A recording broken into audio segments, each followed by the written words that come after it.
آپ کے ہاں صافی آپ سارے ہمارے بھائی بیٹھے ہوئے ہو، یعنی وہ ایک قانون کے ذریعے سے آپ کے تمام جو اظہار آزادی رائے کی جو اصول ہے ان سب کو پاؤں تلے رون دیا گیا۔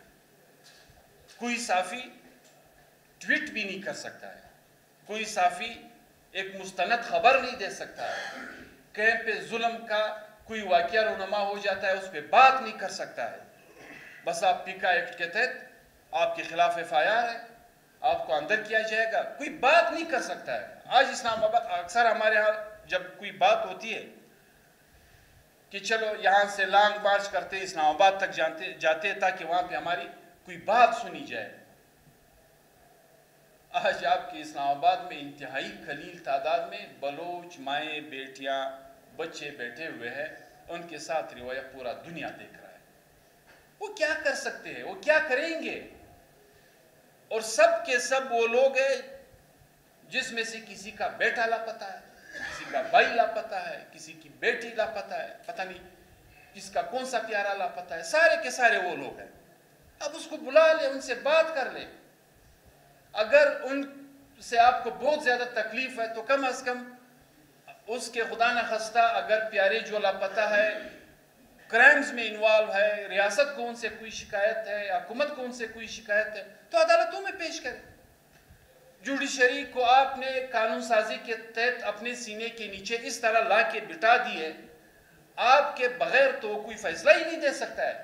جب عدالت آپ کی مرضی کا ہے، FIR آپ کی مرضی کا ہے، قانون سارے تقاضے سب کچھ آپ کے مرضی کے ہے، تو پھر کم از کم ان لوگوں کو جو لاپتہ ہے بجائے اس کے کہ ان کے عزیز و اقارب در پدر ہو خوار ہو تو آپ اس کو عدالتوں میں پیش کریں، اپنی مرضی کی سزا ان کو دلوائیں۔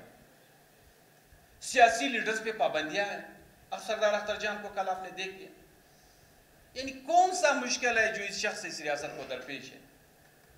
اور ابھی بھی حکومت پاکستان، آئین پاکستان، پارلیمنٹ کے کاغذوں میں وہ نیشنل اسمبلی کا ممبر ہے۔ اپنے لیول پہ ان کی اپنی استعفیٰ اپنی جگہ سے کہ اس نے استعفیٰ دے رکھی ہے، لیکن اسپیکر صاحب نے اس وقت تک سردار اختر جان کی استعفیٰ ایکسیپٹ نہیں کی ہے۔ تو ہم پوچھنا چاہتے ہیں جو آپ کے کاغذوں میں پورے اس جاسوسانہ پارلیمنٹ میں، اس فارم 47 کے پارلیمنٹ میں وہ پھر بھی قومی اسمبلی تک اپنے عوام کی مدد سے جا پہنچا ہے، اس پہ بھی پابندی آپ نہیں جا سکتے ہو۔ تو ہم پوچھنا چاہتے ہیں کہ آپ کی کیا یہ خواہش ہے کہ ہم جتنے بھی سیاسی ورکر ہیں، امن کی بات کرتے ہیں، عدم تشدد کی بات کرتے ہیں، ہم سب بندوق اٹھا لیں، ہم سب کرائم کی دنیا پہ سفر کرنا شروع کر دیں، تب جا کے آپ ہم سے خوش ہوں گے؟ جس طرح دنیا کو آپ نے اس معاملے میں مصروف کر رکھا ہوا ہے، پھر تو ہر ایک آپ کی مرضی کا بندوق نہیں اٹھائے گا، پھر کچھ لوگ اپنی مرضی کا بندوق اٹھائے گا، جس سے اس وقت آپ برسر پیکار ہو۔ یہ آپ کی 40 سال کی انتہائی ناجائز اور عوام دشمن، وطن دشمن پالیسیاں ہیں، جس کی نظر ہمارے کل یہاں پہ آرمی کے ایک میجر ہوئے، اس کی کیا گناہ ہے؟ یہ تو آپ کی پالیسیاں ہیں کہ آپ نے ادارے کے ہر فرد کے لیے ایک دشمن اس کے نہ جانتے ہوئے آپ نے پیدا کیا ہے۔ اس کو یہ پتہ نہیں ہے کہ میرا دشمن کون ہے، لیکن آپ کی ریاستی پالیسیوں نے، آپ کے اس سلسلوں نے اس ملک میں ہر ایک کے لیے ایک دشمن پیدا کر دیا ہے۔ ابھی میں اپنی مثال دے دیتا ہوں، خدا نخواستہ شاید ہو بھی جائے، کل میں کسی واقعے سے دو چار ہوتا ہوں، میرا تو کسی کے ساتھ کوئی دشمنی نہیں، نہ خدا نخواستہ آج تک کسی کے گھر کا دروازہ ہم نے ناجائز اور بدنیت سے نہ کیا ہے۔ تو کل جب میں کسی واقعے کا شکار ہوتا ہوں، یہاں پہ ان پالیسیوں کی وجہ سے میں کسی واقعے کا شکار ہو سکتا ہوں، اس غلط ریاستی پالیسیوں کی وجہ سے۔ تو آج آپ نے اس ملک میں نہ جانتے ہوئے، نہ پہچانتے ہوئے، نہ خبر رکھتے ہوئے ہر ایک کو کسی نہ کسی دشمنی میں ڈال دیا۔ کسی کا سر محفوظ نہیں، کسی کا مال محفوظ نہیں ہے، کسی کی زندگی محفوظ نہیں ہے۔ جو سرمایہ کا مالک ہے اس کو مصور خانہ ہمارے اور آپ کے سامنے. یعنی مصور جیسے بچے کا قصور کیا ہے؟ اس لیے کہ بس اس کے والدین 5 پیسے رکھتے ہیں, بزنس مین ہیں. اور پھر جس طریقے سے یہ واقعہ ہوا دوستوں, میں آپ کے ساتھ یہ بات کھل کے شیئر کروں. جب مصور کی لاش کی خبر ان کے فیملی تک پہنچی, اس آل پارٹیز کمیٹی کو جب حکومتی سطح پہ ذمہ دار انتظامیہ کے افسران نے بلا کے بتایا تو اس کو کیا کہا؟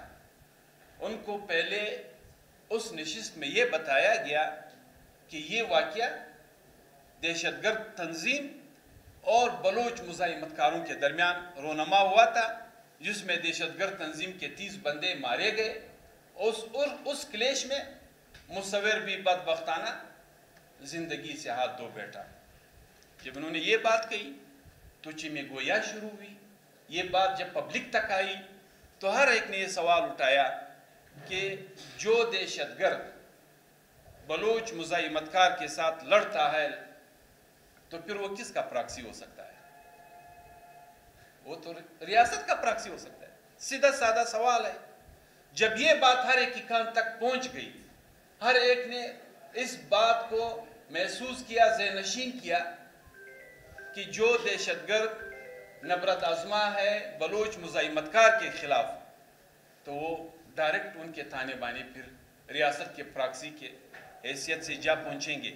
جب یہ بات دوبارہ آئی تو پھر کہا گیا کہ نہیں, پریس کانفرنس میں پھر یہ کہا گیا کہ نہیں, سی ٹی ڈی اور دہشت گردوں کے درمیان واقعے میں پھر مصور جو ہے وہ شہید ہوا.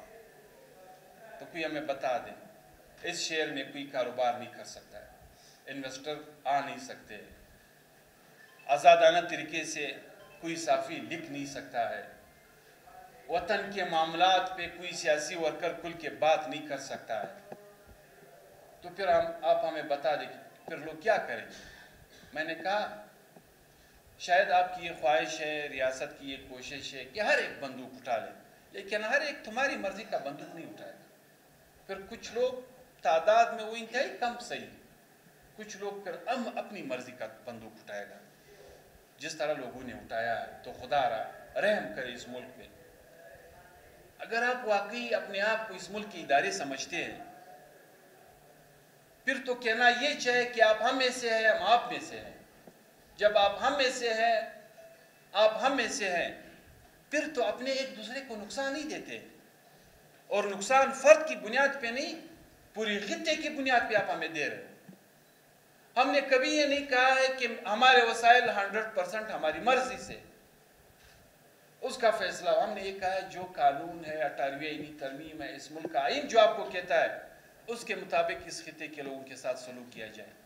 لیکن یہ تو کوئی طریقہ نہیں ہے کہ جیلم کا کوئی بندہ آ کے برشور کا 1.5 لاکھ 2 لاکھ ایکڑ زمین الاٹ کرے.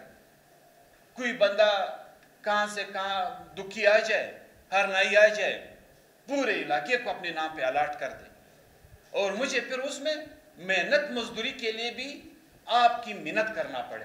یہ کون سا قانون ہے؟ یہ کون سے رویے ہیں؟ تو یقیناً یہ انتہائی پیچیدہ صورتحال ہے. سیاست کے حوالے سے انتہائی پیچیدہ صورتحال ہے, عام طرز زندگی گزارنے کے حوالے سے انتہائی پیچیدہ صورتحال ہے. پورا صوبہ جو ہے, پورا علاقہ جو ہے, بلوچ پشتون وطن پورے کے پورا جو ہے وہ بدامنی سے دوچار ہے, وہ غیر یقینی صورتحال سے دوچار ہے.